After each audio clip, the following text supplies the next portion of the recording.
ஆண்டவராக இயேசு கிறிஸ்துவின் நாமத்தில் என் அன்பின் வாழ்த்துக்கள். இன்றைக்கு நம்முடைய தியானத்திற்காக நாம் தெரிந்து கொள்கிற வேத வசனம் மத்தேயு எழுதின சுவிசேஷம் 5ஆம் அதிகாரம் 7ஆம் வசனம். இரக்கம் உள்ளவர்கள் பாக்கியவான்கள், அவர்கள் இரக்கம் பெறுவார்கள். இரக்கமுள்ளவர்கள் பாக்கியவான்கள், அவர்கள் இரக்கம் பெறுவார்கள். ஆண்டவர் இந்த பூமியில் வாழ்ந்த நாட்களில் அவர் தம்முடைய சீஷர்களுக்கும் தம்முடையவர்களுக்கும் ஒரு காரியத்தை கற்றுக் கொடுத்திருந்தார். அது என்னவென்றால், நீங்கள் இப்படி இருந்தால் இந்த நன்மை உங்களுக்கு கிடைக்கும் என்பதாக இந்த மத்தேயு எழுதின சுவிசேஷம் 5, 6, 7ஆவது அதிகாரங்களில் எல்லாம் பல காரியங்களை அவர் சொல்லியிருப்பார். அதில் ஒன்றுதான் இரக்கமுள்ளவர்கள் பாக்கியவான்கள், அவர்கள் இரக்கம் பெறுவார்கள். நாம் நம்முடைய வாழ்க்கையில் இரக்கமுள்ளவர்களாய் இருக்கும் பொழுதுதான் நாம் பாக்கியவான்கள், நாம் இரக்கத்தை பெறுகிறவர்களாக இருப்போம். ஒரு சமயம் அமெரிக்க ஐக்கிய நாடுகளில் ஒரு ரெஸ்டாரண்ட், அதாவது ஹோட்டலில், உணவு விடுதியில் ஒரு மனிதர் தன்னுடைய மனைவிக்காக அவர் கடினமாய் வேலை செய்கிற ஒருவர். அந்த மனிதர் ஒரு வீதி வழியாக வருகிறார். அந்த மனிதர் வருகிற வழியில் ஒரு பெண்ணை சந்திக்கிறார். அவர் வரும் வழியில் ஒரு பெண்ணை சந்திக்கிறார். அந்த பெண்ணுக்கு ஒரு இக்கட்டான நிலை.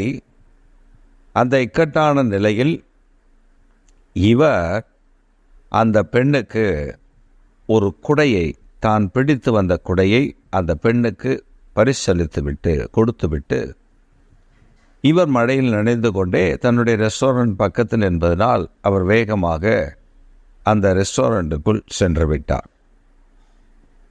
ஏனென்றால் இவருடைய மனைவி நிறைமாத கர்ப்பிணி. அவளுடைய பிரசவத்திற்கு கொஞ்சம் பணம் தேவை. கடன் வாங்க முடியாது, ஆனால் கடினமாய் உழைத்தால் அவருக்கு அந்த பணம் கிடைக்கும் என்கிற அந்த வாஞ்சையில், உழைக்க வேண்டும் என்கிற அந்த நம்பிக்கையில் அவர் அந்த வேலைக்கு போகிறது. ரொம்ப நேரம் எடுத்து வேலை செய்து அதில் கிடைக்கக்கூடிய கொஞ்சம் பணத்தை சேர்த்து இந்த பிரசவத்தை பார்த்துவிட வேண்டும் என்று விரும்பினார். இந்த அம்மாவுக்கு ஒன்றும் புரியவில்லை. ஆனால் அவர்களுக்கு தேவை, அந்த நேரத்தில் அந்த குடை தேவை, மழையிலிருந்து அவர்கள் தப்பித்துக் கொள்வதற்கு. அவர்கள் அந்த குடையை பிடித்து கொண்டு போகிறார்கள். போன சமயத்தில் இவர்கள் போக வேண்டிய இடத்துல போய் அவர்கள் ஒரு பஸ்ஸிலிருந்து இறங்கி அவர்கள் தன் வீட்டை நோக்கி நடக்கும் பொழுது அங்கே ஒரு கர்ப்பிணி பெண் மிக கஷ்டப்பட்டு நடந்து வருகிறார். அந்த கர்ப்பிணி பெண் மிகவும் கஷ்டப்பட்டு நடந்து வருகிறதை இந்த தாயார் பார்க்கிறார், இந்த பெண் பார்க்கிறாள்.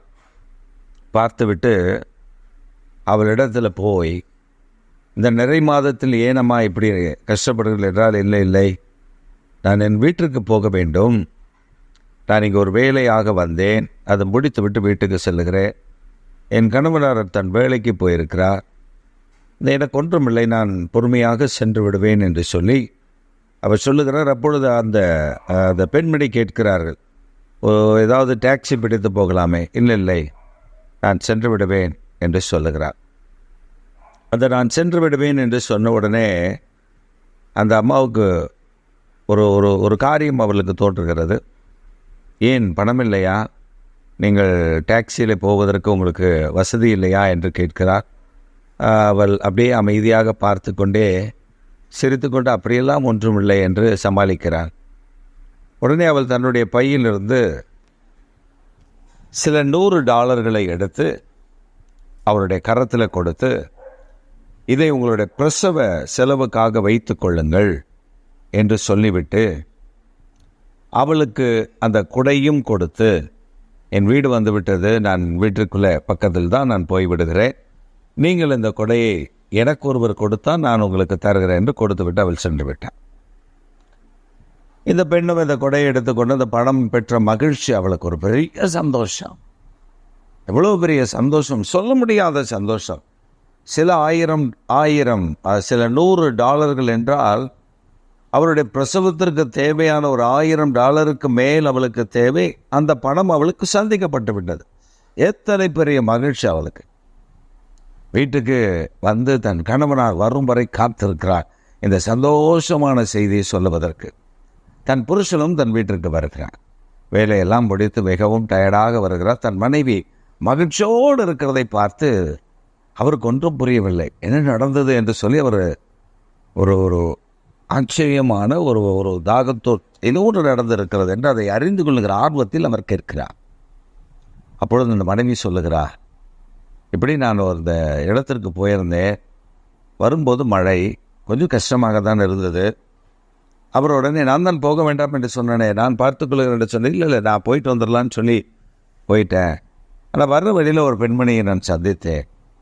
அந்த பெண்மணி என்னை நடந்து போக வேண்டாம், பஸ்ஸில் ஏற முடியாது என்று அவங்களுக்கு தெரியும், ஒரு டாக்ஸியில் போயிடலாம் அப்படின்னு கேட்டாங்க. என்கிட்ட நான் அமைதியாக அவர்களுக்கு இல்லை நான் நடந்து கொஞ்சம் போயிடுறேன் அப்படின்னு சொன்னேன். அது ரொம்ப தூரம் ஆச்சு, நீங்கள் எப்படி போவீங்கன்னு சொல்லி அந்த பெண் தன்னுடைய பையிலிருந்து கொஞ்சம் பணங்களை எடுத்து எனக்கு கொடுத்தால், அந்த பணங்கள் நம்ம பிரசவத்துக்காக ரொம்ப கஷ்டப்பட்டு இருந்தோம்ல, வந்துடுச்சுன்னா நல்லா இருக்கும்னு அந்த பணம் கிடச்சிருச்சு. அந்த பணத்தை காண்பித்தார். அவருக்கு பயங்கர ஆச்சரியம். அவர்கள் தேவனை துணித்தார்கள். அது மட்டுமல்ல, அவர் சொன்னால், நான் மழையில் நடைகிறதை பார்த்துட்டு அவன் கையில் இருந்த கொடையை கூட என்கிட்ட கொடுத்துட்டாங்க, அந்த கொடை அதோ இருக்கிறது என்று காண்பிக்கிறார். அந்த மனிதனுக்கு அப்பொழுதுதான் புரிகிறது, தான் ரெஸ்டாரண்ட்டிலிருந்து, தான் வேலை செய்கிற ஹோட்டலிலிருந்து ஒரு கொடையை எடுத்து வந்து ஒரு இடத்திற்கு வந்த பொழுது இந்த பெண்மணியை அங்கே சந்தித்து அந்த கொடையை அந்த மகளுக்கு கொடுத்து அனுப்பிவிட்டு இவன் ரெஸ்டாரண்ட்டுக்கு திரும்ப நடந்து கொண்டே போயிருக்கிறான். அந்த கொடையை பார்த்தோடனே அவனுக்கு ஞாபகம் வருது, இரக்கம் செய்கிறவர்கள் பாக்கியவான்கள், நீங்கள் இரக்கம் பெறுவீர்கள். இதைத்தான் வேதம் நமக்கு சுட்டி காட்டுகிறது. அவன் பிரதிபலன் பார்க்காமல் அந்த உதவி செய்தான். அந்த பெண்மணிக்கும் இவள்தான் அவனுடைய மனைவி என்று அவளுக்கு தெரியாது. ஆனால் அவளும் தன் கைமாறு, தனக்கு யாரோ ஒருவர் உதவி செய்தாரே, நானும் உதவி செய்ய வேண்டும் என்று சொல்லி இரக்கம் பெற்று அவள் கொடுத்தாள். இன்றைக்கு கர்த்தர் உங்கள் வாழ்க்கையில் நன்மையினால் நிரப்ப ஆயத்தமாக இருக்கிறார். இரக்கம் செய்யுங்கள், இரக்கம் பெறுவீர்கள். ஆமென்.